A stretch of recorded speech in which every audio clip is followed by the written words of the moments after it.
Okay, so here's what it looks like when we're all done.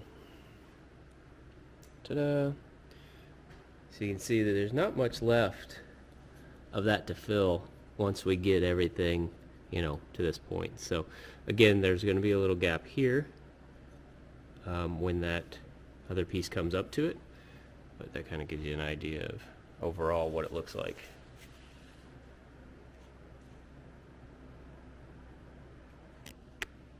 So I think it worked out really well. That's what I did for the other side. Let's go back to that. I don't know if anybody see this yet or not, but ta-da!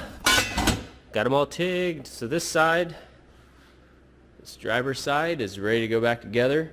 They'll be pieced in and put in the collector and into the what's missing here is the manifold piece that bolts up. These headers will not be able to be removed without having the motor out, so looking forward to that.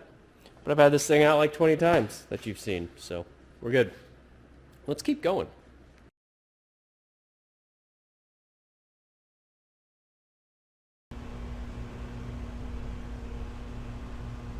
Here we go. We're going to start on Kyle's Porsche. A little view of the underside here. We're going to do this for not only everybody out in YouTube land, but for documentation too, so we know how to put this son of a bitch back together. So, I'm going to follow each piece. Look at everything. Kind of give you an idea of what everything's under here. Oil system, intercooler piping for the cooling system, some electrical, of course the exhaust manifolds, the wastegates, and the turbo line. Let's see here, what else we got up in here? Let's get some good light.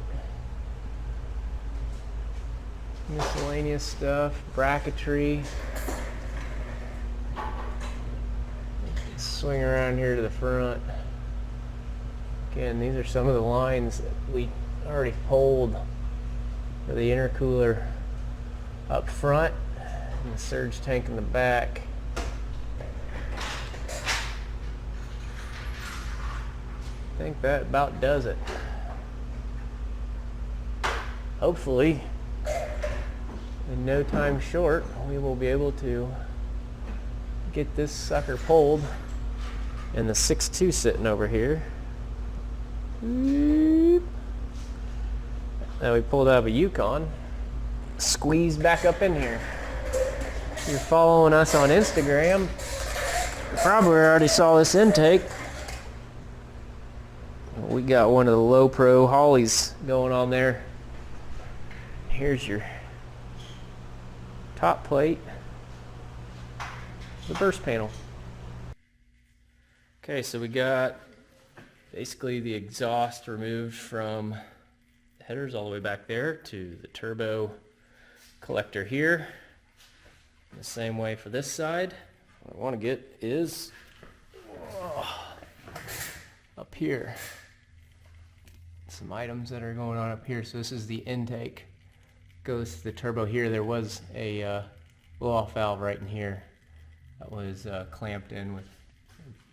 I want to redo. I don't know if Kyle does. Then we got some nice braided line that's zip tied in place.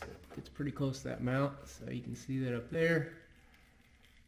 Kind of see the whole setup now, how this thing is secured in, which shouldn't be that bad to undo. But we'll see. We're topless. So here's what it looks like. Again, for documentation and everything that we're doing.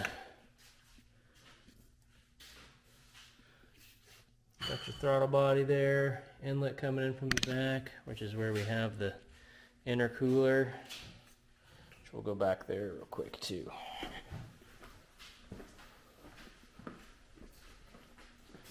Whoa. Let's see here. Oops, if you pulled the right thing. Okay, coming around.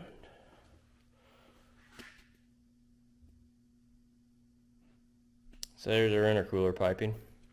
So this is plumbed in from the bottom, which is straight off the turbo, past the blow off, goes into the intercooler, which is the air to water, water to air, which is why you see these plumbed in here like this. These ran all the way up to the front of the car. We're going to replace these hoses with something else with a little bit more structure, potentially fittings and such, but then this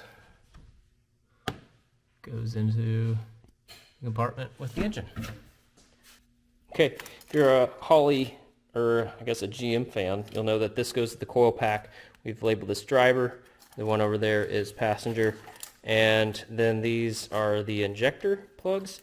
And this guy here, ta-da, this is the coolant, which is up in there, right there. So then we got back here, we have some grounds. Waiting for the camera to pick up here.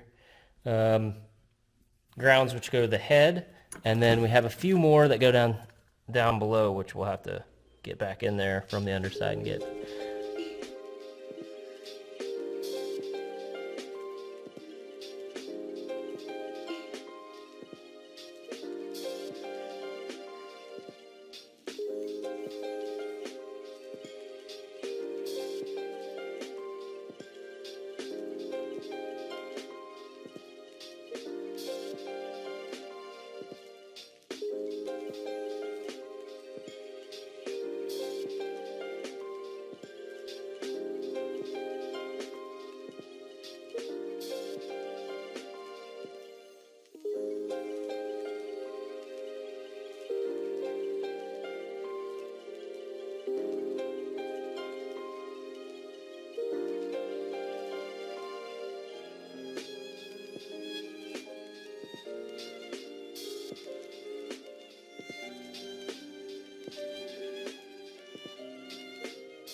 And it's out.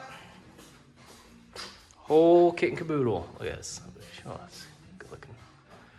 This is what's going in. Not tonight, but it's at some point.